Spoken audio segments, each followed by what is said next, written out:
right, so we've got out of a lot of different vehicles today, but there's probably none that I am more excited to drive than this 1967 Ford Mustang GT500. 428 cubic inches of classic V8 muscle. This is actually the only Shelby that I've driven. I grew up riding around in 66 Shelbys, Hertz Shelbys, all sorts of vintage Mustangs.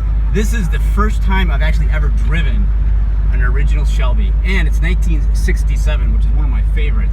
I think my all-time favorite is 68 GT500 KR, just because of how mean it was. But man, this is a close second. It's got the original wood grain steering wheel in it.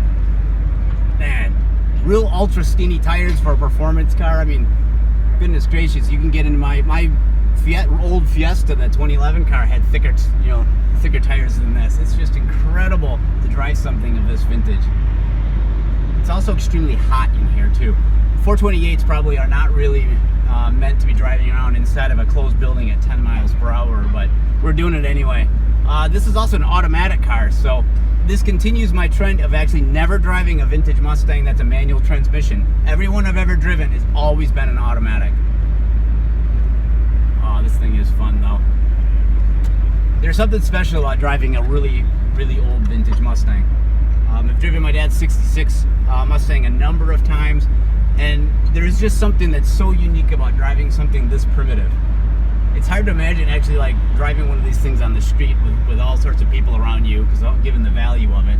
But at least here we're just driving around at 10 miles per hour, so we just got a couple cars in front of us, but it's just a lot of fun to be in something like this.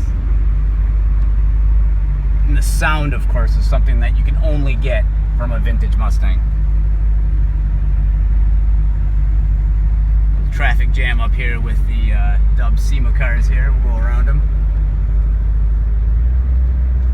Of course, in fact, there we go. We're barely even getting on the throttle. We're really just kind of idling around. With this much power you're putting down on such skinny tires on this highly polished surface, it would not take much at all in order to light up the tires, and that's something we don't really want to do.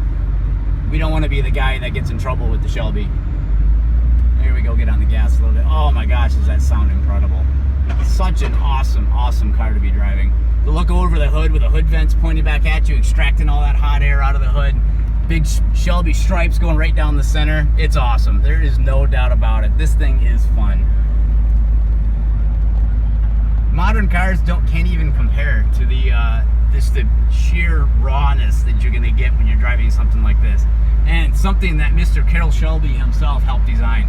I've actually, besides the GT500, the new one, not the current one, but that 2009, 2010 GT500, I've really never driven that many cars that Shelby had a hand in making. Brandon, of course, drove a new GT500 KR in like 2000, I think that was like 2008 or something like that. But that's been about it. This is one of my first times actually ever driving a vintage Shelby that Carroll Shelby himself actually helped design. These were actually built by Ford. In fact, my dad's actually been to the original factory and has some of the only pictures of when these cars were being built. He's working with the Shelby American Club right now to get those published. What an awesome car. But it's time for me to park this thing. There's a long line of people waiting to drive it. You know, that's great that Ford brings stuff like this out, because you know you have all this real modern hardware, but there's always a line waiting to drive the vintage stuff. It's because it's just so special and it holds such a unique spot in everybody's heart. What an incredible car.